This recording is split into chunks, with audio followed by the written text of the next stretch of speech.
A Vision of Horns by Charles Lamb. My thoughts had been engaged last evening in solving the problem. Why in all times and places the horn has been agreed upon as the symbol or honorable badge of married men.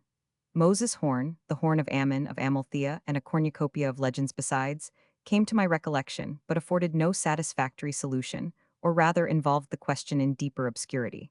Tired with the fruitless chase of inexplicable analogies, I fell asleep and dreamed in this fashion. Methought certain scales or films fell from my eyes, which had hitherto hindered these little tokens from being visible.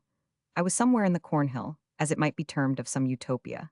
Busy citizens jostled each other, as they may do in our streets with care, the care of making a penny written upon their foreheads, and something else which is rather imagined than distinctly imaged upon the brows of my own friends and fellow townsmen.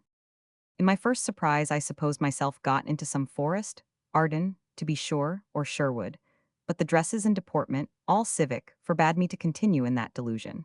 Then a scriptural thought crossed me, especially as there were nearly as many Jews as Christians among them, whether it might not be the children of Israel going up to besiege Jericho.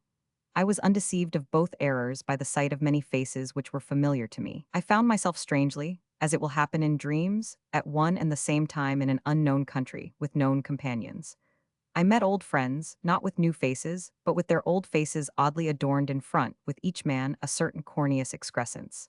Dick Midas, the little cheesemonger incent's passage was the first that saluted me with his hat off. You know Dick's way to a customer. And I not being aware of him, he thrust a strange beam into my left eye, which pained and grieved me exceedingly. But instead of apology, he only grinned and fleered in my face, as much as to say, "It is the custom of the country," and passed on. I had scarce time to send a civil message to his lady, PG 300, whom I have always admired as a pattern of a wife, and do indeed take Dick and her to be a model of conjugal agreement and harmony, when I felt an ugly smart in my neck, as if something had gored it behind, and turning round, it was my old friend and neighbor, Dulcet, the confectioner, who, meaning to be pleasant, had thrust his protuberance right into my nape, and seemed proud of his power of offending. Now I was assailed right and left, till in my own defense I was obliged to walk sidling and wary, and look about me, as you guard your eyes in London streets, for the horns thickened, and came at me like the ends of umbrellas poking in one's face. I soon found that these townsfolk were the civilest, best-mannered people in the world, and that if they had offended at all, it was entirely owing to their blindness. They do not know what dangerous weapons they protrude in front, and will stick their best friends in the eye with provoking complacency. Yet the best of it is, they can see the beams on their neighbors' foreheads, if they are as small as motes, but their own beams they can in no wise discern. There was little Midas, that I told you I just encountered. He has simply, I speak of him at home in his own shop, the smoothest forehead in his own conceit. He will stand you a quarter of an hour together contemplating the serenity of it in the glass, before he begins to shave himself in a morning. Yet you saw what a desperate gash he gave me. Desiring to be better informed of the ways of this extraordinary people, I applied myself to a fellow of some assurance, who, it appeared, acted as a sort of interpreter to strangers. He was dressed in a military uniform and strongly resembled Colonel of the Guards. "And pray, sir," said I, "have all the inhabitants of your city these troublesome excrescences?" "I beg pardon, I see you have none. You perhaps are single." "Truly, sir," he replied with a smile, "for the most part we have, but not all alike. There are some like Dick that sport but one to messence. Their ladies have been tolerably faithful, have confined themselves to a single aberration or so, these we call unicorns. Dick, you must know, is my unicorn." He spoke this with an air of invincible assurance. "Then we have bicorns, tricorns, and so on up to millicorns." Hear me, PG 301, thought I crossed and blessed myself in my dream. Some again we have, there goes one, you see how happy the rogue looks, how he walks smiling and perking up his face as if he thought himself the only man. He is not married yet, but on Monday next he leads to the altar the accomplished widow Dackers, relict of our late sheriff. "I see, sir," said I, "and observe that he is happily free from the national goitre, let me call it, which distinguishes most of your countrymen." "Look a little more narrowly," said my conductor. I put on my spectacles, and observing the man a little more diligently, above his forehead I could mark 1,000 little twinkling shadows dancing the hornpipe, little hornlets and rudiments of horn, of a soft and pappy consistence, for I handled some of them, but which, like coral out of water, my guide informed me would infallibly stiffen and grow rigid within a week or two from the expiration of his bachelorhood. Then I saw some horns strangely growing out behind, and my interpreter explained these to be married men, whose wives had conducted themselves with infinite propriety since the period of their marriage, but were thought to have antedated their good men's titles by certain liberties they had indulged themselves in prior to the ceremony. This kind of gentry wore their horns backwards, as has been said, in the fashion of the old pigtails, and as there was nothing obtrusive or ostentatious in them, nobody took any notice of it. Some had pretty little budding antlers, like the first essays of a young fawn. These, he told me, had wives whose affairs were in a hopeful way, but not quite brought to a conclusion. Others had nothing to show, only by certain red angry marks and swellings in the foreheads, which itched the more they kept rubbing and chafing them. It was to be hoped that something was brewing. I took notice that everyone jeered at the rest. Only none took notice of the sea captains. Yet these were as well provided with their tokens as the best among them. This kind of people, it seems, taking their wives upon so contingent tenures, their lot was considered as nothing but natural. So they wore their marks without impeachment, as they might PG 302 carry their cockades, and nobody respected them a whit the less for it. I observed that the more sprouts grew out of a man's head, the less weight they seemed to carry with them, whereas a single token would now and then appear to give the wearer some uneasiness. This shows that use is a great thing. Some had their adornings gilt, which needs no explanation, while others, like musicians, went sounding theirs before them, a sort of music which I thought might very well have been spared. It was pleasant to see some of the citizens encounter between themselves, how they smiled in their sleeves at the shock they received from their neighbor, and none seemed conscious of the shock which their neighbor experienced in return.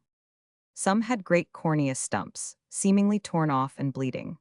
These, the interpreter warned me, were husbands who had retaliated upon their wives, and the badge was in equity divided between them. While I stood discerning these things, a slight tweak on my cheek unawares, which brought tears into my eyes, introduced to me my friend Placid, between whose lady and a certain male cousin, some idle flirtations I remember to have heard talked of.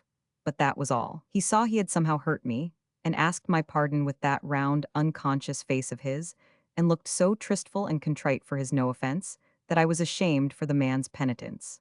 Yet I protest it was but a scratch. It was the least little hornet of a horn that could be framed.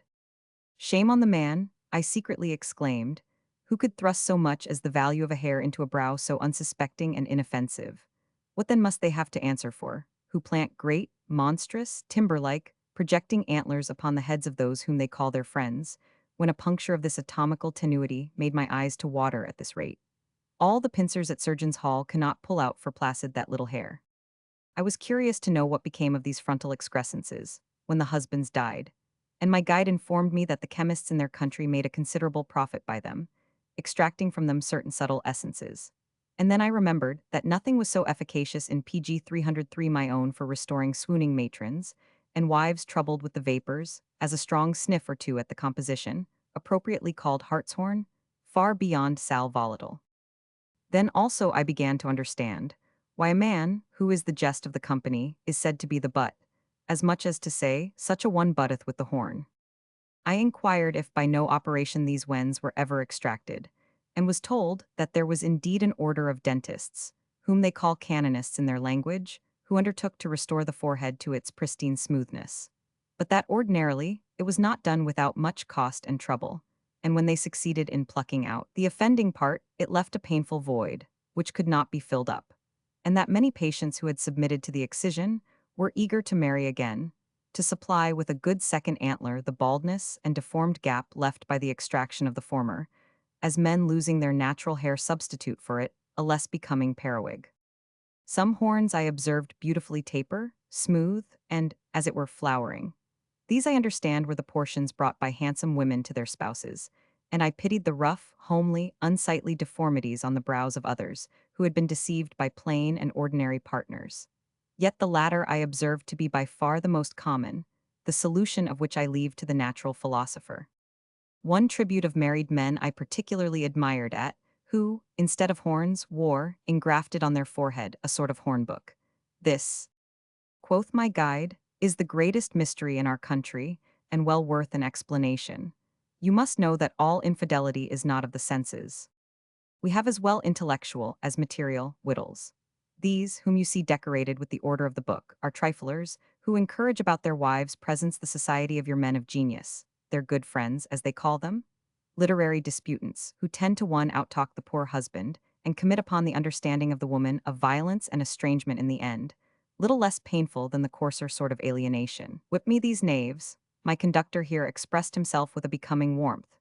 Whip me them, I say, who with no excuse from the passions, in cold blood seduce the minds, rather than the persons of their friends' wives, who, for the tickling pleasure of hearing themselves prate, Dehon PG 304 estate the intellects of married women, dishonoring the husband in what should be his most sensible part. If I must be, here he used a plain word, let it be by some honest sinner like myself, and not by one of these gadflies, these debauchers of the understanding, these flattery buzzers.